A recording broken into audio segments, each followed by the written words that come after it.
face, without panic, the reality of our times. The fact that atom bombs may someday be dropped on our cities. And let us prepare for survival, understanding the weapon that threatens us.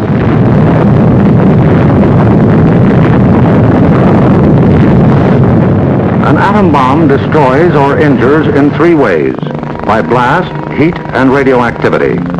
The blast of an atom bomb is its most important destructive agent. In Japan, whole buildings were flattened by its force. However, many buildings of sturdy construction, even though close to the explosion, remained standing. The principal dangers of blast are flying glass and debris, the fires it may start, and the danger of being crushed in collapsing buildings.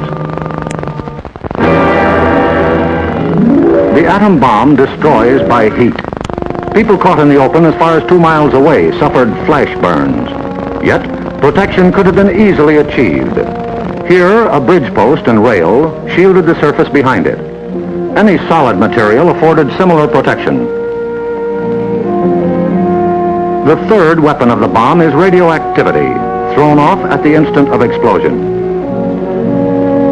However, the majority of people exposed to radiation recovered completely, including a large percentage of those who suffered serious radiation sickness. Today, they lead normal lives. They bear children. Their children are normal. These, then, are the weapons of the atom bomb that we must protect against: blast, heat, and radioactivity. Our cities are prime targets for atomic attack, but mass evacuation would be disastrous. An enemy would like nothing better than to have us leave our cities empty and unproductive. If an emergency should come, our factories will be battle stations. Production must go on if we are to win. Our offices and homes will also be posts of duty, not to be deserted. With the knowledge of the first atomic explosions to guide us, our chances for survival will be far better than those of the people of Hiroshima and Nagasaki, if we act on our knowledge and are prepared. The first job is to look over your own home for shelter possibilities. If you live in a private home that is well built, the cellar is the safest place to be. The lower you get, the more barriers there are likely to be against blast, heat, and radioactivity. Select the basement wall nearest the probable target area of your city. If the house is blown over, it will most likely fall away from this wall. If you have a workbench or strong table big enough to get under, move it into your shelter area near a wall or strong supporting column. If the time comes when you actually have to take shelter, lie under the table.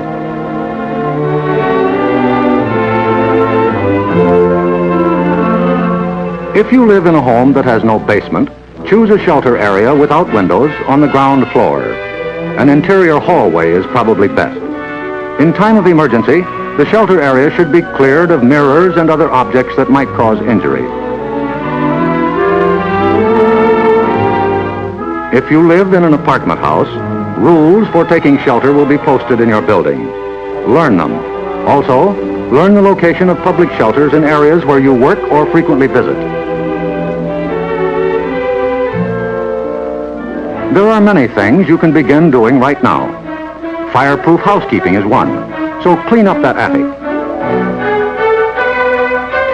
Keep waste in covered containers. Don't let trash pile up in the yard. Set aside a small supply of canned goods. They're safe from radioactivity. Have a good flashlight on hand. Electric lights may go out. Keep a first aid kit and learn how to stop bleeding.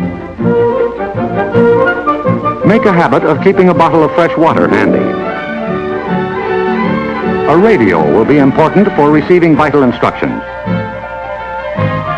Finally, prepare the shelter area and collect all necessary shelter equipment.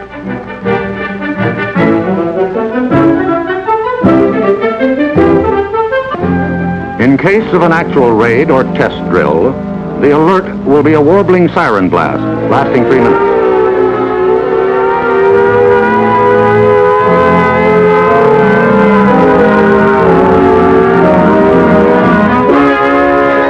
Once you hear this, act fast.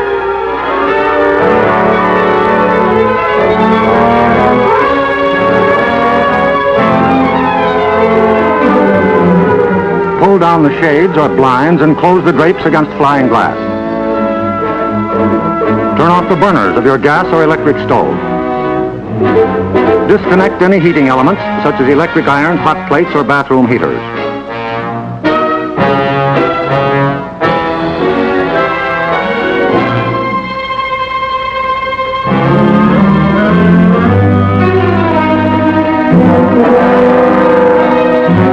Close all outside doors, but leave them unlocked.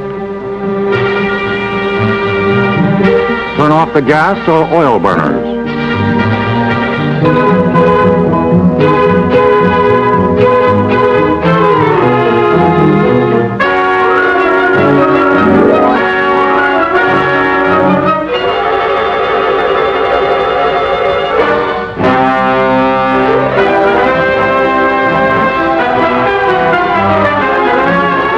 Taking shelter may be a race against time, even when you have some advance warning. But possibly, there may be no time. An attack could come without warning. The sky would suddenly light up. If a doorway is right at hand, use it. If the nearest shelter is more than a couple of steps away, fall to the ground immediately. Flying glass and debris are immediate dangers, so stay where you are until you're sure it's safe to move.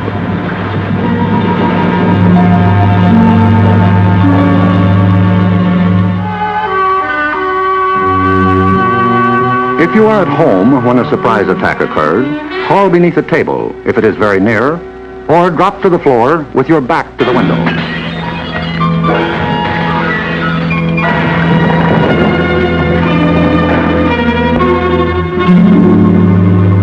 The immediate danger is over in about a minute, unless the explosion occurred near the ground or water.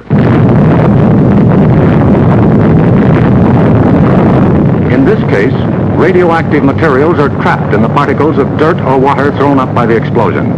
When these particles fall back to Earth, they may be dangerous.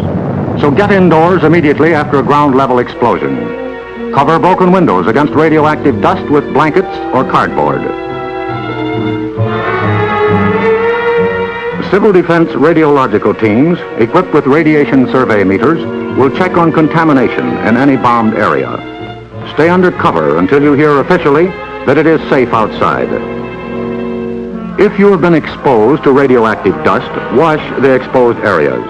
Pay particular attention to your hair. Get all the dirt from under your fingernails. If the people of Hiroshima and Nagasaki had known what we know about civil defense, thousands of lives would have been saved. Yes, the knowledge is ours, and preparation can mean survival for you. So act now. Someday your life may depend on it.